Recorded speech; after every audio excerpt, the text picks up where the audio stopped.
മുകേഷിനെതിരെ ഉയർന്നു വന്നിരിക്കുന്ന ഗൗരവതരമായ ആരോപണത്തിൽ അദ്ദേഹത്തെ ചോദ്യം ചെയ്യേണ്ട ആവശ്യമുണ്ട്. അദ്ദേഹത്തിനെതിരെ ക്രിമിനൽ കേസെടുക്കേണ്ട ആവശ്യമുണ്ട്. അദ്ദേഹത്തെ അറസ്റ്റ് ചെയ്ത് നടപടിയെടുക്കേണ്ട ആവശ്യമുണ്ട്. അങ്ങനെ ഒരാൾ MLA ആയിരിക്കുന്നത് എന്തുകൊണ്ടാണ്? എന്ത് ധാർമ്മികതയാണ് CPM-നും സർക്കാരിനും ഇക്കാര്യത്തിലുള്ളത്? ഭരണമുന്നണിയിലെ പ്രധാന കക്ഷിയായിട്ടുള്ള CPI-യുടെ നേതാക്കൾ പോലും പരസ്യമായി ആവശ്യപ്പെടുകയാണ് മുകേഷ് രാജിവെക്കണമെന്ന്. അപ്പൊ മുകേഷിനെതിരെ നടപടിയെടുക്കാതെ ഹേമ കമ്മിറ്റിയിൽ പരാമർശിക്കപ്പെട്ടുള്ള മറ്റാളുകളുടെ കാര്യത്തിൽ എന്ത് നിലപാട് സ്വീകരിക്കും? മുകേഷിനെയും മറ്റും വെച്ച് കോൺക്ലേവ് നടത്താനുള്ള തീരുമാനം പോലും ലജ്ജാകരമായ തീരുമാനമാണ്. സർക്കാർ ചലച്ചിത്ര മേഖലയെ രക്ഷിക്കാൻ എന്നുള്ള പേരിൽ നടത്തുന്ന ഈ കോൺക്ലേവ് നിർത്തിവെക്കണമെന്ന് ഞങ്ങൾ ആവശ്യപ്പെടും. ഒരു വ്യക്തത വന്നതിന് ശേഷം മാത്രമേ അത്തരം കാര്യങ്ങളിലേക്ക് പോകേണ്ടതുള്ളൂ. ഷാജിയൻ കരുണനെ കുറിച്ചും ഗുരുതരമായ ആരോപണങ്ങൾ വന്നിരിക്കുക. സർക്കാർ അടിയന്തരമായി ഇപ്പോൾ നടത്താൻ ഉദ്ദേശിക്കുന്ന കോൺക്ലേവ് നിർത്തിവെക്കണം. മുകേഷിനെതിരെ നടപടിയെടുക്കണം. ഹേമ കമ്മിറ്റി റിപ്പോർട്ടിൽ പരാമർശിക്കപ്പെട്ടിട്ടുള്ള മറ്റ് വ്യക്തികളെ സംബന്ധിച്ച് അന്വേഷണം നടത്തണം. സർക്കാരിന് ആത്മാർത്ഥതയുണ്ടെങ്കിൽ ആദ്യം ചെയ്യേണ്ടത് മുകേഷിന്റെ രാജിയാണ്. അതില്ലാതെ പറയുന്നതെല്ലാം വെറും വാചക കസർത്തുകൾ മാത്രമാണ്. ഇത് ശരിയായ സമീപനമല്ല.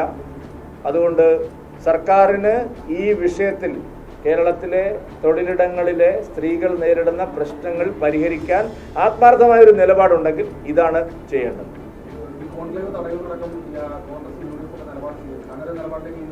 തീർച്ചയായിട്ടും കോൺക്ലേവ് നിർത്തിവെക്കണമെന്നാണ് ഞങ്ങളിപ്പോൾ ആവശ്യപ്പെടുന്നത്. ഇത് വേട്ടക്കാരെല്ലാം ചേർന്നിട്ട് അവിടെ എന്ത് കോൺക്ലേവാണ് നടത്താൻ പോകുന്നത്? അപ്പൊ ഈ കോൺക്ലേവ് കുറച്ച് സർക്കാരിന്റെ കാശ്, നമ്മുടെ നികുതി പണം ചെലവാക്കുക എന്നതല്ല. അത് കഴിഞ്ഞ ഒരു പ്രയോജനം അതുകൊണ്ട് ഉണ്ടാകാൻ പോകുന്നില്ല. ആത്മാർത്ഥതയില്ലാത്ത സമീപനമല്ലേ? 3 ഗുരുതരമായ ആരോപണങ്ങൾ മുകേഷിനെതിരെ വന്നിരിക്കുകയാണ്. സാധാരണ ഇത്തരം ആരോപണങ്ങൾ വന്നു കഴിഞ്ഞാൽ ഒരു കേസെടുക്കണ്ടേ? പല ആരോപണങ്ങളും ജാമ്യമില്ലാത്ത കേസിൽ പെടുന്ന ആരോപണങ്ങളാണ്. അങ്ങനെയുള്ള ഒരാളെ MLA ആയും കോൺക്ലേവിന്റെ ഉപദേശകനായിട്ടും ഒക്കെ വെച്ചിട്ട് എങ്ങനെയാണ് ഹേമ കമ്മിറ്റി റിപ്പോർട്ട് ഞങ്ങളിവിടെ നടപ്പാക്കും എന്ന് സർക്കാരിന് പറയാൻ കഴിയുന്നത്? അതുകൊണ്ടത് ആളുകൾ വിശ്വസിക്കുന്ന കാര്യമല്ല.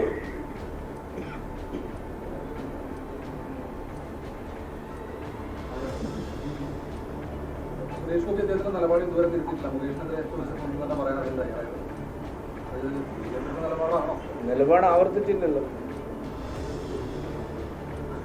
നിങ്ങളുടെ വ്യാഖ്യാനല്ലേ ഞാൻ പറയുന്നത്? ഞങ്ങൾ പറയുന്നു നിലപാട് അദ്ദേഹം ആവർത്തിച്ചിട്ടില്ല.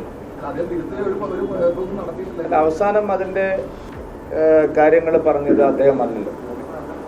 അദ്ദേഹം ആദ്യം പറഞ്ഞു, പക്ഷെ അതിനുശേഷം പാർട്ടി നിലപാട് ഞങ്ങൾ പറഞ്ഞു. പിന്നീട് അദ്ദേഹം സംസാരിച്ചിട്ടില്ല.